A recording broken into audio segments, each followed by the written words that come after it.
کیا ایک سے زیادہ مقامات پر بیعت ہو جاتی ہے؟ اکتساب فیض الگ ہے اور کسی سے بیعت ہونا یہ الگ ہے۔ اکتساب فیض تو بہت ساری جگہوں سے ہو سکتی ہے، اما اگر کسی بندے کی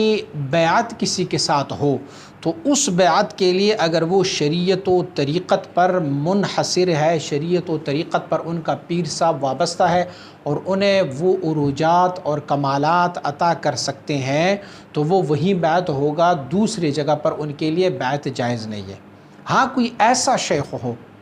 کہ وہ اپنی مرید کو کسی ایک مقام تک لے کے جائیں اور اللہ رب العزت کی وصل و قرب کی مقامات کے لیے اینڈ تو نہیں، انتہا نہیں ہے، فلہذا ایک شیخ اسے ایک مقام تک لے کے جائیں اور پھر اس کے بعد وہ کسی ایسے شیخ کامل مکمل سے بیعت ہو جائیں کہ جیسے اسے اس مقام سے آگے لے جائیں جس مقام تک وہ پہلے مرشد ان کو لے کے گئے تھے۔ ہمارے پاس ان کے کئی مثالیں موجود ہیں کہ اس طرح کی بیعت ہو چکے ہیں، جیسے حضرت سیدنا غوث اعظم رضی اللہ تعالیٰ عنہ، آپ مبارک کے 12 مشائخ کا تذکرہ ملتا ہے کہ آپ نے 12 مشائخ سے بیعت اور اکتساب فرمائی ہے۔ اسی طرح مجدد الفسانی رحمۃ اللہ تعالیہ، آپ مبارک اپنی والد مبارک حضرت عبد الاحد رحمۃ اللہ تعالیہ سے اور شاہ کیتلی رحمۃ اللہ تعالیہ سے بیعت تھے۔ 2 سلسلوں میں آپ کو خلافت بھی ملی تھی، لیکن اس کے باوجود جب آپ نے دیکھا کہ کمال مجھے حضرت باقی باللہ رحمۃ اللہ تعالیہ کی صحبت میں سلسلہ عالیہ نقشبندیہ سے ملتا ہے تو انہوں نے ان کی بھی بیعت کی۔ بلا ضرورت اپنی شیخ کی بیعت توڑ کر کسی دوسری بندی کی بیعت کرنا یہ ٹھیک نہیں ہے، لیکن اس طریقے سے ہو سکتا ہے کہ ایک شیخ نے ان کو ایک کمال دیا ہے، ایک مقام تک لے کے گیا ہے اور پھر آگے اس شیخ کی رسائی نہیں ہے تو اس شیخ سے عقیدت رکھے، محبت رکھے اور ان سے آگے کسی اور شیخ سے بیعت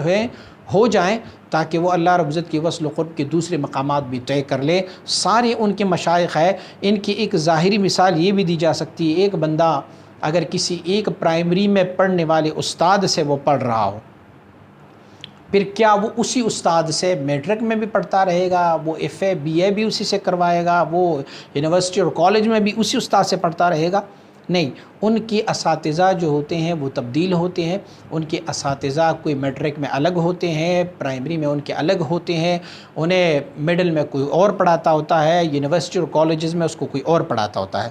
اور اگر کوئی ایسا استاد اور کوئی ایسا شیخ ان کو مل جائے کہ وہ پریب سے لے کے پلے گروپ سے لے کے اسے یونیورسٹی اور کالجز کی سلیبس بھی سارے کا سارا پڑھا سکتا ہو تو پھر وہ کسی اور استاد کے پاس ان کو جانے کی ضرورت ہی نہیں ہے، پھر یہی استاد ان کے لیے کافی ہے۔ لیکن دیکھا یہ گیا ہے کہ اکثر و بیشتر کسی اللہ والے کے بارگاہ میں جب وہ جاتے ہیں وہ اسے ایک مخصوص مقام تک لے کے جاتے ہیں اور اس کے بعد اس شیخ کی آگے رسائی نہیں ہوتی تو وہ کسی اور کامل مکمل شیخ سے بیعت ہو جائیں تاکہ وہ اللہ رب العزت کی وصل و قرب کے وہ مقامات طے کر لے۔ مجدد الفسانی رحمۃ اللہ تعالیٰ اس بارے میں کئی مکاتیب شریف لکھی ہے، مکتوبات امام ربانی مجدد الفسانی رحمۃ اللہ تعالیٰ کی طرف رجوع فرمائیں تو آپ کو صحیح رہنمائی مل سکے گی۔